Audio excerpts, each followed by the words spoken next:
it's Kupae here from Kombumerri Bee. Some of you know me as Max.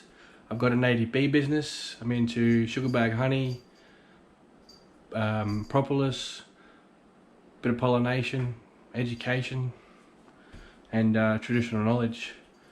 And I've been started on this journey for, I don't know, for a few months now, mainly just doing research and educating myself on microgreens. And behind me, I'll give you a look at this setup that I've started.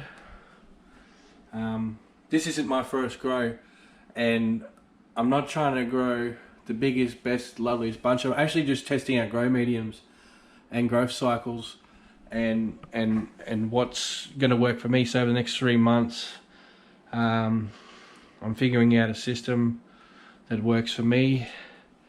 And up here I've got like a little board trying to sort of keeps reminding me and things that I might change or switch up. I've had a few successes on things that I've learnt and a few things that I've failed on, which has been great because I've learnt. This week I've learnt a few things. That's why my microgreens are looking a bit sad. And these are sunflower seeds. But yeah, I've got about 100 kilo of seed, all non-native. And the plan is to eventually grow native microgreens. And the seeds are so expensive, or non-existent in bulk. Like I haven't been able to find much or at all. Any seeds in the kilos that you know that I'd want to grow, and then have that supply. So I'd like to become my own supply chain for seed. One of the seed that I'm interested in doing is Symbopogon refractus. It's a native lemongrass, and it's $700 a kilo. I've got some growing in the backyard just now. Next step is to get a little bit of land and start growing my own seeds so I can supply back into these microgreens. But yeah, I've got about 100 kilos of seeds. I got these lights made from a factory in China. They're custom LED EDK 3s. I can operate on both levels. Eventually I'm going to upscale, but you know, this is all about learning and research and education for me, because the seeds that I have, the 100 kilos of seeds, I mean, I've got about a dozen variety of things that you know, out there already people are doing, and what I want to do doesn't seem to be anybody else doing it. So you know, sort of leading the way, I suppose. But yeah, you know, I'd like to keep people posted in a few months to show what I've learnt and the system that I've learnt and the growth cycles that I've learnt.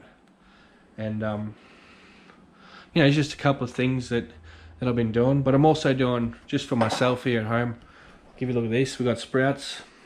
They only take a few days to grow, not long at all.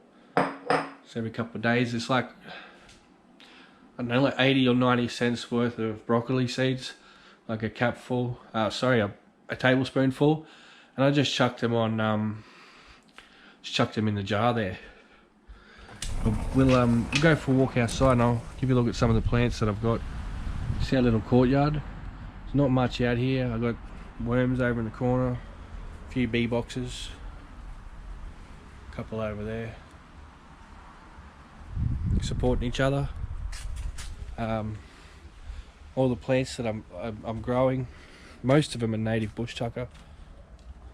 Obviously that's parsley, that's not. But I've got native parsley, ruby saltbush. That's a raspberry plant over there, looks pretty sad. But yeah, that's my worm box. Eventually get my own nutrients. Yeah. Give that to that poor looking raspberry plant. Smell that sugar bag. Oh, it smells nice. So over here I've got, that's a gumby just there. A couple of finger lime saplings. This is a Moreton Bay chestnut, Bockenbill. For those of you who don't know, Bockenbill has the sperm. Moreton Bay chestnut. Yeah, have a look at this.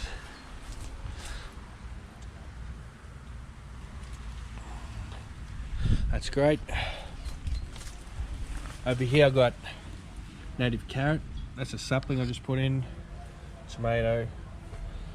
A couple of these bush tucker range I got from Bunnings. But yeah, hopefully get some land. I want to upscale this microgreen business. I can supply my own seeds because they're so expensive, and you know no one's growing them in bulk. So that's the plan. And then perhaps maybe I can supply the culture centre, the proposed culture centre down the spit when that gets going. So yeah. Anyway, Yana Jimbalung, friends.